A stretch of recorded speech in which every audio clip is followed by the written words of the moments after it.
आज जो भाव बीजेपी नेतृत्व नौथवा लोकादृत नेता प्रदीप पाणिग्राही मरणांतक आक्रमण बीजेपी रोकवाई बीजेडी गोटे षड्यंत्र एभलिया बर्बरचित कांड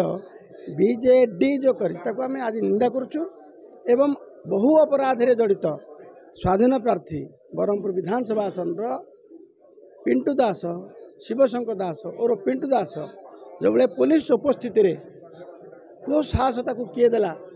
आक्रमण करा प्रदीप पाणिग्राही आज प्रदीप पाणी गुरुतर भाव आहत गिरी चिकित्साधीन अच्छा आम निंदा करुचे घटना को एवं तुरंत पिंटू दास सहयोगी मान कार्यानुष्ठान हो एवं पिंटू दास को तुरंत एनएसए लागू हो ये दाबी भारतीय जनता पार्टी रखुची एवं अबाध मुक्त निर्वाचन आशंका प्रकट कर अनुरोध करुचु अपराधी मान को काबू करा जाऊ नियंत्रण करा जाऊ अबाध मुक्त निर्वाचन करा पुलिस उपस्थित रे काम होची आपण देखिबे जो जोटी मो ऊपर मु निजे भुक्तभोगी मो ऊपर मिथ्या केस रे मो दुईटा केस करा जाउची जेतेले आमे सेमान सत कथा को बीजेडी विरुद्ध रे कहूचु सेतेबेले पुलिस तर्जमा करूची एफआईआर रखुनी एवं पुलिस एकपाखी एथिबे ही जाईची जानी सुनी सार्थक षडंगी डीआईजी पदोन्नति पाइला परे ब्रह्मपुर एसपी रे अवस्थापित करछन्ती कि लज्जार कथा जानी शुणी आनी एवं जो श्रुति रेखा प्रधान जी अच्छा गोसाणी नुआगार आईएसी सी कहीं आणले सी निर्वाचन समय ब्रह्मपुर भाया गोटे जगह को नहीं आसवा जड़े हाजत मृत्यु मामलें संपृक्त थिबा गोटे आईएस को नहीं आसवा उपस्थित घटना घटवा या संपूर्ण दिग को देखिले पुलिस बीजेडी अपराधी मिसी जाइछन्ती केवल इलेक्शन को करायत्त करने बीजेडी सपक्ष में घोर निंदा कर भारतीय जनता पार्टी आप पचारे निजी स्वार्थ सड़े पचारूँ जिते फोन कर इच्छा उठेबे इच्छा घटना सरीज अपराधी खसीजे आम सब प्रतिवाद करूँ से समय जाकर इच्छा उठेबे भाई से मनमानी गोटे अफसर पुलिस अफसर आईन रक्षा करने जगवा को आसी दायित्व नहीं लोक से आपणर एसपी सार्थक षडंगी आरंभ कर आईएससी पर्यंत कर्णपात करती ना इच्छा मनमानी इच्छा फोन उठेबे आ इच्छा कार्यानुष्ठान ग्रहण करें जन निर्वाचन कमिशन जनइु ये जो मैंने अच्छा आमर ऑब्जर्वर थे से भी जनइु किंतु अपेक्षा करुचु आगु भारतीय जनता पार्टी प्रतिवाद कर निर्वाचन समय समस्त निर्वाचन लगे से जो हिडन एजेंडा आम मान को व्यतिव्यस्त कर निर्वाचन कार्य ओहरैकि ये कार्य लगेगा जो हिडन एजेंडा ताको फलप्रद करने को देवु ना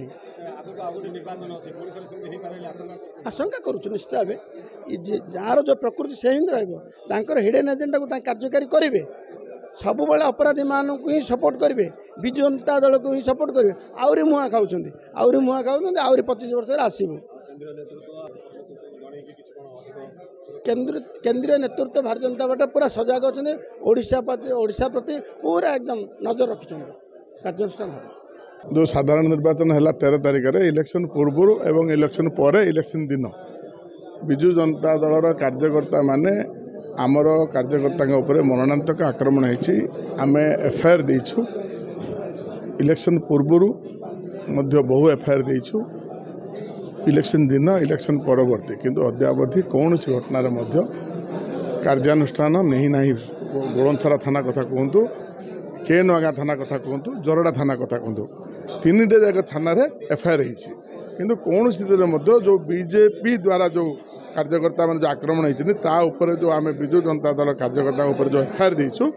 आज पर्यंत कौन से कार्यानुष्ठान ग्रहण करा जाए नहीं बरं विजु जनता दल द्वारा प्रायोजित जो मिछ केस दि जाए बीजेपी कार्यकर्ता को राताराति 307 दफा लगे कार्यानुष्ठान नहीं फरवर्ड कर जहाँकि अत्यंत स्पर्शकातर विषय प्राय 15टारू ऊर्ध्व मामला सुरंगी कथा कहतु बड़पोलंक कथा कहतु नुआ मईसानपुर कथा कहतु पुराणा मईसानपुर कथा कहतु केसरीपड़ा पंचायतर तुटीपुर कथा कहतु लिमकुड़िया गाँ कथा कहतु गोलंथरा थाना अंडर रे आपणकर सुरल कथा कहतु ये समस्त अंचल एवं जाई आम बहु केस दि जाइए 15 ऊर्ध्व केस दि जाइए अद्यावधि कौन सी कार्यानुष्ठान पुलिस तरफ नि जाए नहीं बरं आम ना आमर कार्यकर्ता ना जो केस दि जाउछि ताकू अधिक तत्परता देखै और उच्च अधिकारी माने इंटरफेयर करी ओलटा कार्यानुष्ठान नहीं आमर कार्यकर्ता मान भयर वातावरण सृष्टि करा जाउछि जहाँकि गणतंत्र प्रति विपद। तेणु तेणु आपण मान जरिया मो अनुरोध रखुछि तुरंत उच्च पदस्थ ऑफिसर माने एतिर हस्तक्षेप करंतु एवं कार्यानुष्ठान निया जाऊ नचेत राजरास्ता को भारतीय जनता पार्टी निश्चित भाव में हलिया बाध्य। डॉक्टर प्रदीप पाणिग्राही उपर सशस्त्र आक्रमण होती आम निंदा करुचु गंजाम जिला बीजेपी पक्षर। द्वितीय कथा हूँ शासक दल हारिबा भय जो हिंसार आश्रय नहीं तुरंत हिंसा बंद करू नचेत